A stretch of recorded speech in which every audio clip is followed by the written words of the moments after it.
Olá, bem-vindos a mais um vídeo aqui no canal Ricardo de Paris. Eu sou o Ricardo e hoje temos mais uma parte do livro A História Sem Fim de Michael Ende. Mas primeiro, curta o vídeo. E se for a primeira vez aqui, inscreva-se e acione o sininho para receber as notificações. Nós temos vídeo novo todos os dias às 19 horas. Já curtiu? Já se inscreveu? Já assinou o sininho? Então vamos para a conclusão do capítulo 13, Perelim, a Floresta Noturna. Mesmo que tivesse percebido que estava se esquecendo disso, certamente não estaria muito interessado em conservar essa recordação. Mas a verdade é que se esqueceu sem se dar por nada. E quando esta recordação desapareceu completamente, era como se ele sempre tivesse sido tão belo como o era naquele momento. E exatamente por essa razão, seu desejo de ser belo desaparecera também, pois ninguém deseja ser aquilo que já é. Mas se ele lembrasse, o desejo também desapareceria. Por exemplo, se meu desejo é conseguir uma garrafa de água, e eu consigo essa garrafa, meu desejo se realizou, ou seja, deixou de ser um desejo. Agora, se eu perco a garrafa, aí o desejo volta. Ou não. Fica aqui nos comentários aqui embaixo. O que você acha disso? Concorda ou discorda? Quando chegou a esse ponto, sentiu-se insatisfeito. Foi então que despontou nele um novo desejo. Ser apenas belo não servia para nada. Queria ser forte também, mas mais forte que ninguém, o mais forte que existisse. Enquanto continuava a passear por Perelim, a floresta noturna, começou a ter fome. Colheu aqui e ali alguns daqueles frutos luminosos de formas esquisitas e provou-os, para ver se eram comestíveis.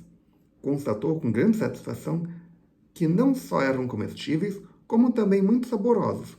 Uns ácidos, outros doces, outros ainda um pouco amargos, mas todos muito apetitosos. Comeu-os um atrás do outro sem parar de andar, sentindo que seus membros adquiriam uma força nova e maravilhosa.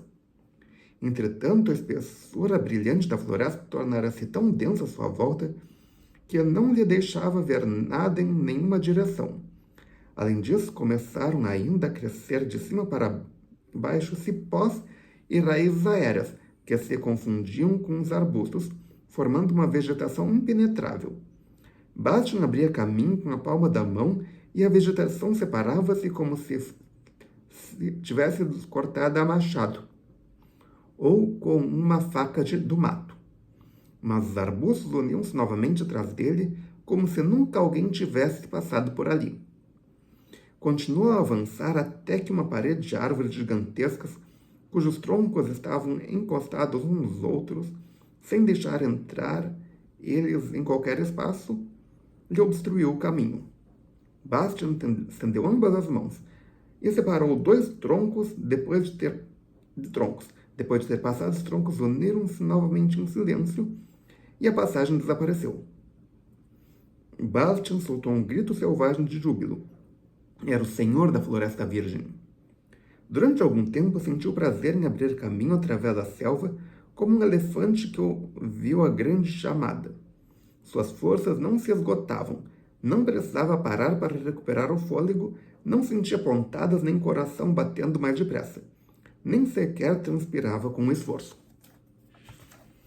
Finalmente, porém, cansou-se daquela brincadeira e teve vontade de contemplar Perelim, o seu reino, lá das alturas, para vê-lo em toda a sua extensão.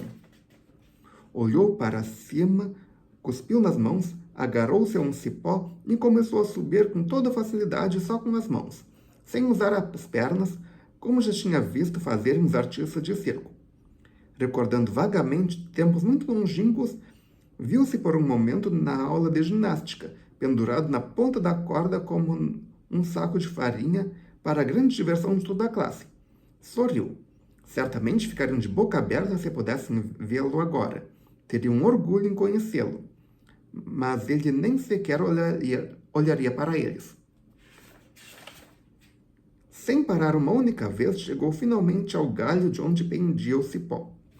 Sentou-se como se montasse em um cavalo. O galho era grosso como uma barriga, e irradiava lá de dentro um brilho avermelhado fosforescente. Bastian pôs-se de pé com cuidado e avançou até o tronco da árvore como um equilibrista no arame. O caminho estava obstruído por uma densa vegetação, através da qual, porém, ele passava sem dificuldade. Apesar de já se encontrar a grande altura, o tronco ainda era tão grosso que 5 homens de mãos dadas não seriam suficientes para lhe dar a volta. Do lugar onde estava, Bastian não conseguia chegar a um outro galho lateral, que brotava do tronco um pouco mais acima e em outra direção. Atirou-se com um salto na direção de uma raiz aérea e balançou para trás e para frente até chegar à altura do tronco mais alto, para o qual passou com um outro salto perigoso. Daí içou-se para outro ramo ainda mais alto. Encontrava-se agora já a grande altura em meio aos galhos e a mais de 100 metros do chão, mas a densa copa das árvores não deixava ver nada lá embaixo. Só quando atingiu o dobro da altura é que começaram a aparecer espaços livres que permitiam olhar em volta. Mas nessa altura a subida tornou-se mais difícil, pois havia cada vez menos galhos. Finalmente, quando já estava quase lá em cima, teve de parar, pois não havia mais nada a que se agarrar, além do tronco liso e escorregadio da árvore, que ainda tinha a grossura de um poste telegráfico. Bastian olhou para cima e viu que este tronco, ou haste, acabava mais ou menos 20 metros mais acima numa gigantesca flor luminosa de cor vermelho escuro. Não conseguia ver como podia chegar até lá, do ponto em que se encontrava, mas tinha de subir, pois não queria ficar onde estava. Abraçou-se então ao tronco e subiu esses últimos 20 metros como um acrobata. O tronco oscilava para cá e para lá, vergando ao vento como um caule de erva. Finalmente chegou um pouco abaixo da flor que se abria para cima como uma tulipa. Conseguiu colocar uma mão entre as pétalas. Segurando-se com essa mão, afastou mais as pétalas e içou-se até o alto da flor. Ficou deitado durante um instante, pois estava um tanto quanto ofegante, mas levantou-se quase em seguida e olhou por cima da orla da gigantesca flor vermelha, resplandecente, espreitando por todos os lados como se estivesse no cesto da gávea de um navio. A vista era extraordinária e indescritível. A planta em cuja flor ele se encontrava era uma das mais altas de toda a selva, e, portanto, podia alcançar com a vista até muito longe. Por cima de sua cabeça, estendia-se ainda a escuridão aveludada, semelhante a um céu noturno sem estrelas.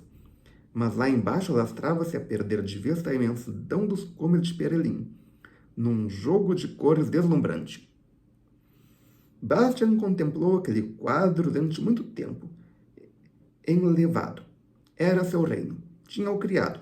Era o senhor de Perelim. E o seu grito selvagem de júbilo ecoou uma vez mais na imensidão da selva luminosa. Porém, o crescimento das plantas noturnas continuava silencioso, suave e ininterrupto. E aqui terminou o capítulo 13. Se você gostou, clique em curtir. Adicione esse vídeo aos seus favoritos, compartilhe com seus amigos, volte amanhã para mais um vídeo. Amanhã o que vai ter? O capítulo 14, que vai ser... Volte e descubra. Não vou dizer o nome. Vai ter que voltar amanhã a descobrir. Obrigado pela presença. Obrigado pela audiência. Até amanhã com mais um vídeo e... Tchau!